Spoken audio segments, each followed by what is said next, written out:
There are plenty of roads that the Flames could go down this offseason, and today we are going to remind them where they shouldn't go.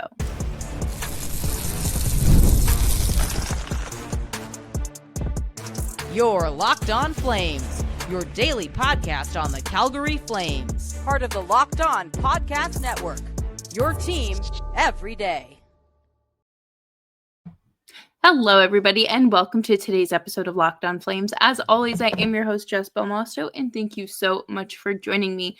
Today, we're going to talk about 3 reminders that the Flames need ahead of free agency, the draft, and really once the offseason is in full swing. Make sure you're subscribed to Locked On Flames wherever you get your podcasts, as well as YouTube. We are here for you Monday through Friday, 5 days a week, your team every day. And let's jump right into this because last offseason went very well for the Flames, right? Drafted phenomenally. So much to the point where people were saying they won the draft. And that's always good to hear, especially when you go from,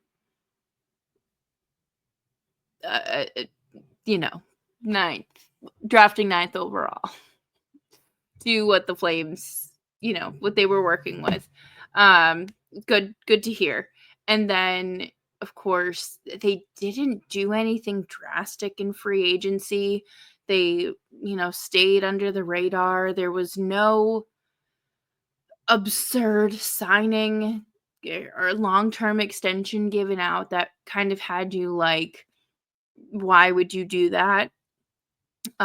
So essentially no Brad Treliving-esque signings. I guess, I think Ryan Lomberg was a decent signing in terms of how to amp up the room and, still have someone that's willing to throw their body around on that fourth line for you. But this season, this offseason rather, there are a number of big name players that will likely be testing the market.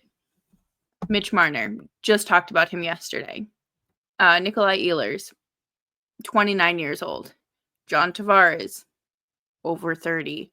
And there's some other names too, and it's just kind of Brad Marchand, Sam Bennett. Like there's names out there that in theory sound super attractive, but I don't think the Flames should be all in.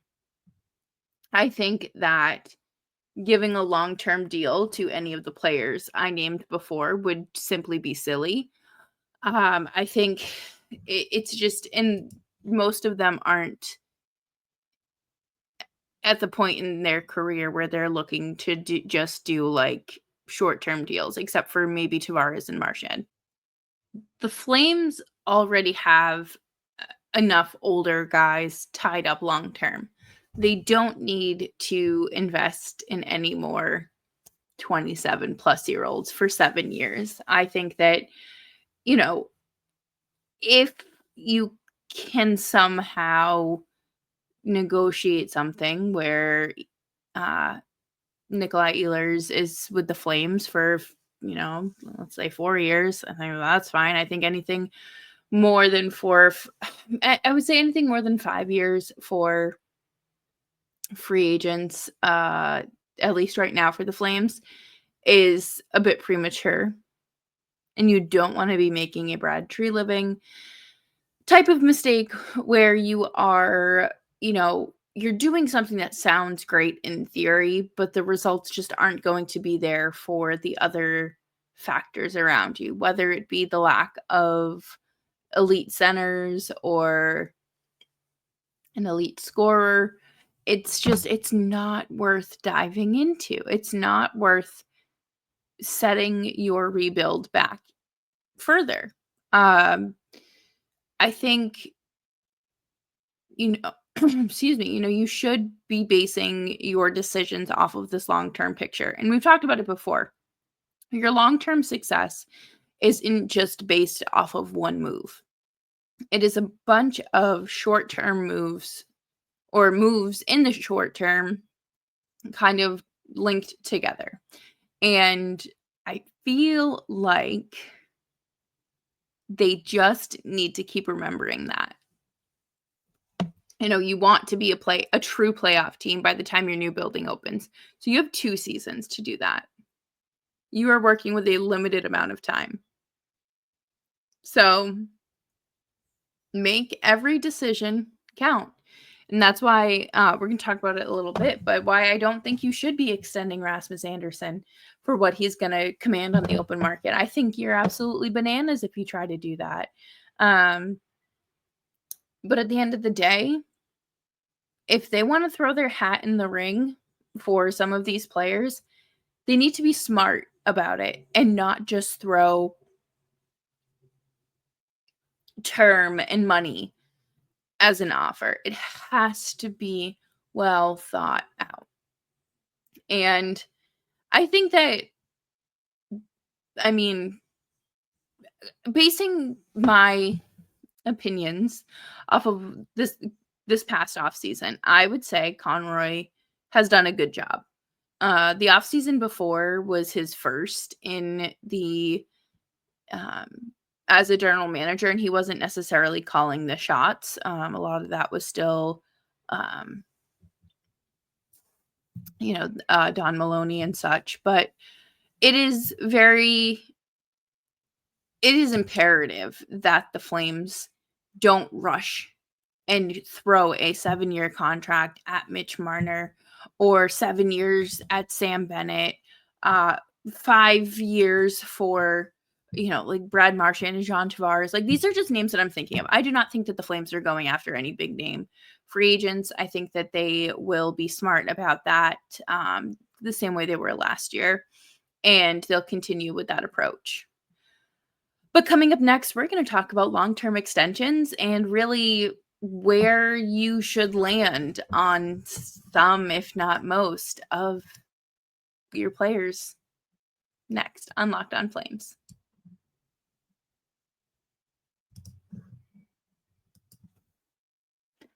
Looking for a snack that's both delicious and nutritious? Crack into a good source of protein with Wonderful Pistachios. Wonderful Pistachios is one of the highest protein nuts. Each 1 ounce serving has 10 grams of protein, giving you over 10% of your daily value. Plus, they're packed with fiber and better for you unsaturated fats to help keep you feeling fuller longer. I love the no shell variety. I think the salt and vinegar are absolutely my favorite, and I need to stop and get more so I can have some at my desk for work, or in my car, or here at my desk so I can keep snacking on the go. Get snacking and get cracking with the snack that packs a protein punch. Visit wonderfulpistachios.com to learn more.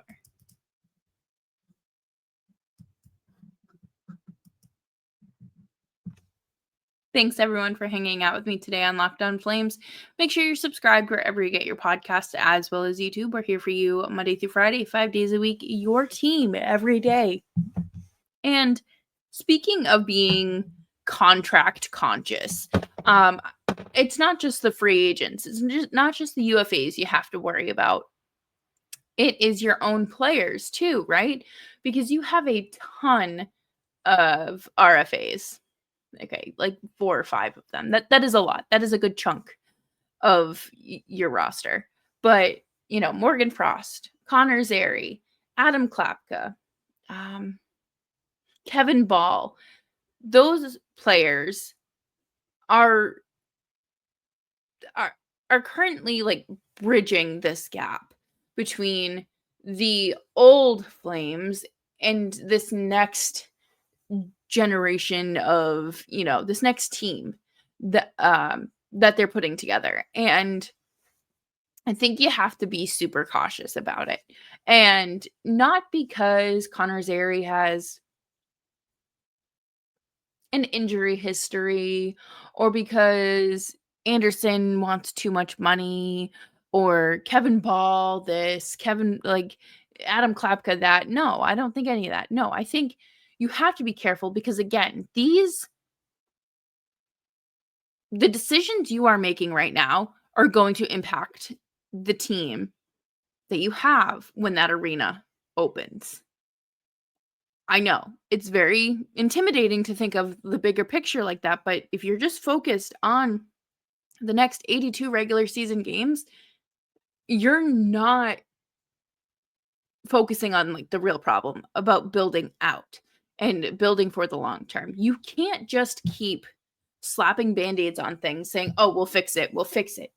One free agent signing is not going to fix the Flames' lack of offense. One trade isn't going to magically make the Flames find a 1C and a true elite 1C with a right-hand shot. Like that's just it's not how it works. You have to do this over time. So when you're looking at it, you have to really, especially for your RFAs, look at it in chunks.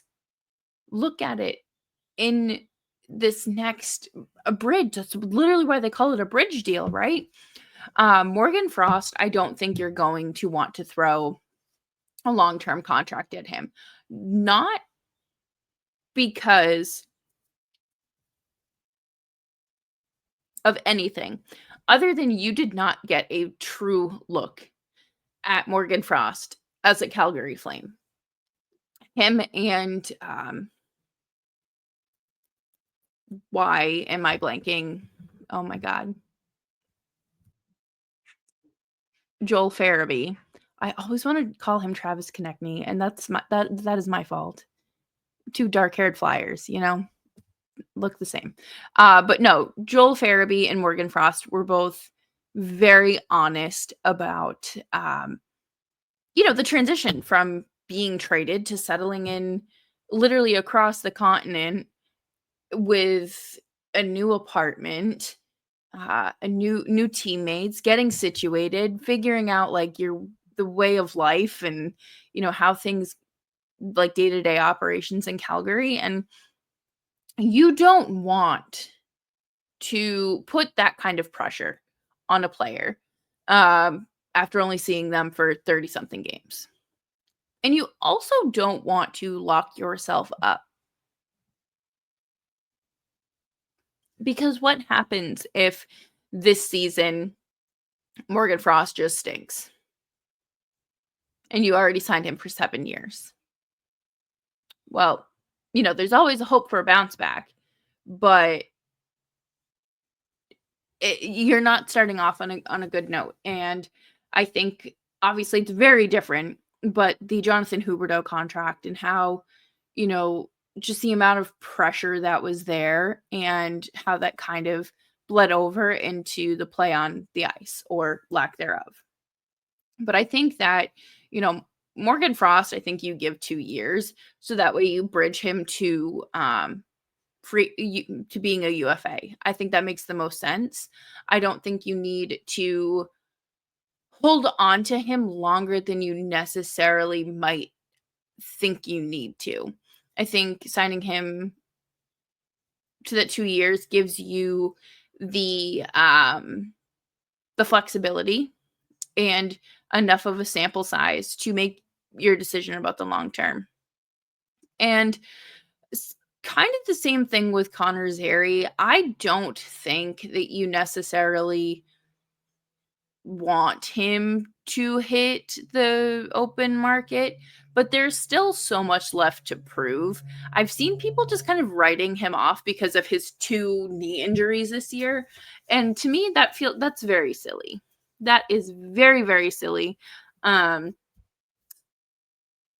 It was his 2nd season in the league, and yes, he does have past injuries, but I don't know who needs to hear this, but this is hockey. Hockey's a physical sport. The injury with Mikko Rantanen was completely 100% avoidable, but not anything on Zary's part. And the first knee injury against Anaheim, I do think it was a little dirty, but I think it could have been avoided as well. But that's just how Zary has always skated. But you don't need to tie up, like put all of your eggs in one basket. You do not need to put all of your RFAs in one basket. I think that, Adam Klapka, I think will likely be a full-time NHLer this season. I think that he kind of solidified his status in the lineup with an excellent late run in the season, and he's been doing great over at Worlds. So, I mean, I think that that's, of course, one less spot that you have to worry about a 37-year-old UFA taking. I think I do not think Adam Klapka is a top 6 forward, and I think that he's going to be like a middle 6 guy. I think that that's going to have to be where you put him. But similar to to Morgan Frost, I don't think you need to throw 6 years at him. I don't think you need to do any of that. I think you can play it safe. And I do think for Kevin Ball, you're going to do the 4 to 5 year situation there too. So Kevin Ball is 24 years old. And obviously 3 more years until he can reach UFA status. I think that they should sign him. I have come around significantly on Kevin Ball. I would say I think 4 to 5 years is kind of the sweet spot there. Although then you find yourself in a similar situation as you're in with Rasmus Anderson. But I feel like that's just the circle and cycle of NHL players. But regardless, I don't think you need to hand out a singular 7-year contract this summer unless it is to Dustin Wolf. I think that is really the only place I want to see that. You already did it for Matt Coronado, which I think is very smart, but I don't want to see anything else like that, quite frankly. But coming up next, we're going to talk about how it's a business and why I think we need to remember that, because sometimes I feel like the message just gets so lost along the way.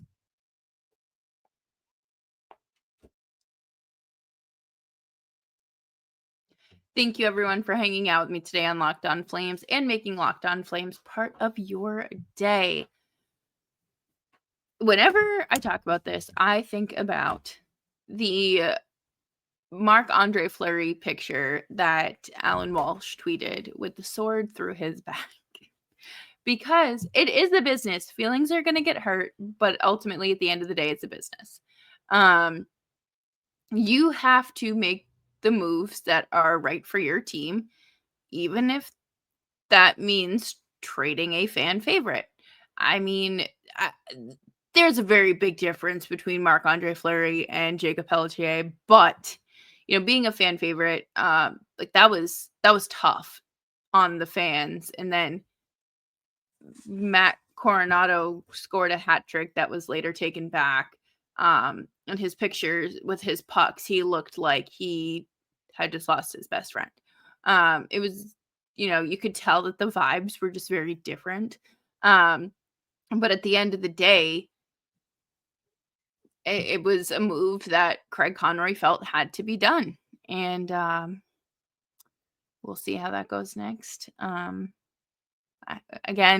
think that it is far too early to tell with Morgan Frost and Joel Farabee, but again, tough decisions have to be made on both sides. And that includes trading away one of your last homegrown players of like your last core, Rasmus Anderson. Because when I started covering this team, there was this conversation of blowing up the core, and it was Mark Giordano, Johnny Gaudreau, Matthew Tkachuk, Sean Monahan, Backlund, Elias Lindholm. Elias Lindholm wasn't really core.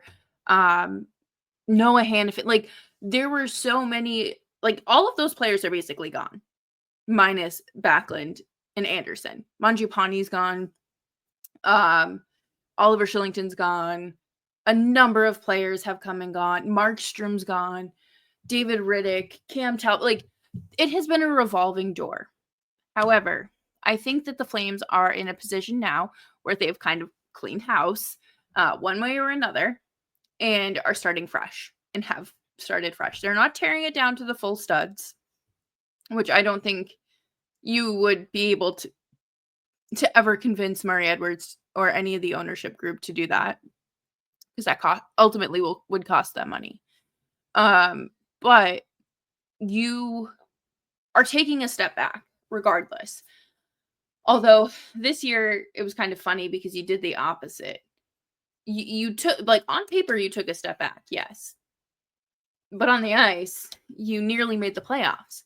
So it is a little confusing because at the end of the day, you want to ice a truly competitive team.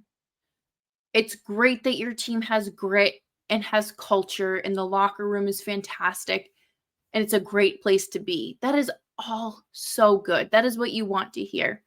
But at the end of the day, if I get a phone call saying, we'll give you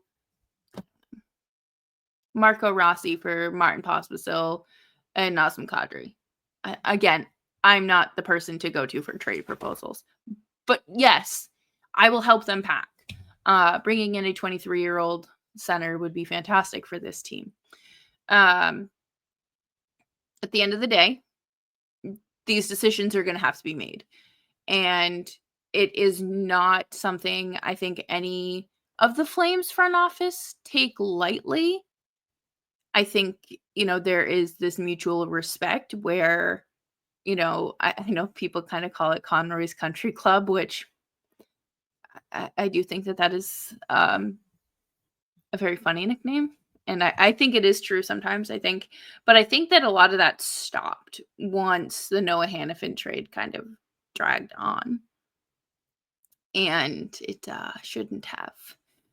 But I think with, Rasmus Andersson, it's not going to be like that. I think that both sides know that he has played his last game as a Calgary Flame, and if he has to waive his no movement clause or no trade clause, or his 6-team, he has a 6-team no trade list. That's what it is, modified no trade clause. That he has to resubmit on July 1st, depending on what the list is now. If one of those teams come calling and it's very good offer, of course, or you wait until after that's resubmitted. But Ottawa is on the hunt for a right-handed defenseman after one of their veteran defensemen just had undisclosed surgery. Listen to Locked On Senators if you want to hear more, because I'm sure they have all the insight on that. But I wouldn't be surprised if the Senators were on his previous list but aren't on his list this year. I do not think that they are going to trade him to Buffalo. I think Buffalo is going to be on his list. And obviously these lists aren't made public. They should be. After they expire. I think that'd be so fun. But I think a lot of people would be upset about their team potentially being on that list. But we want to win a Stanley Cup, right? That ultimately, that is the goal. Every season you go out there to win a Stanley Cup. The Flames have not made the playoffs in 3 straight years. The Florida Panthers have gone to 3 Eastern Conference Finals in the same time frame. You have to make tough decisions to get to the good results. And we're kind of in the trenches right now. And I think we're going to see a pretty different team come, if not October, I think the deadline, we'll be looking at a different team. And that's just a prediction. And like I said yesterday, Monday, preseason predictions don't matter. The Flames will shatter those expectations for you. But that'll do it for me here on today's episode of Locked On Flames. Thank you all so much for tuning in. I hope you are having a fantastic week and are enjoying the hopefully nice weather wherever you are. Make sure you're subscribed wherever you get your podcasts, as well as YouTube. We are here for you Monday through Friday, 5 days a week, your team every day. And I will see you tomorrow.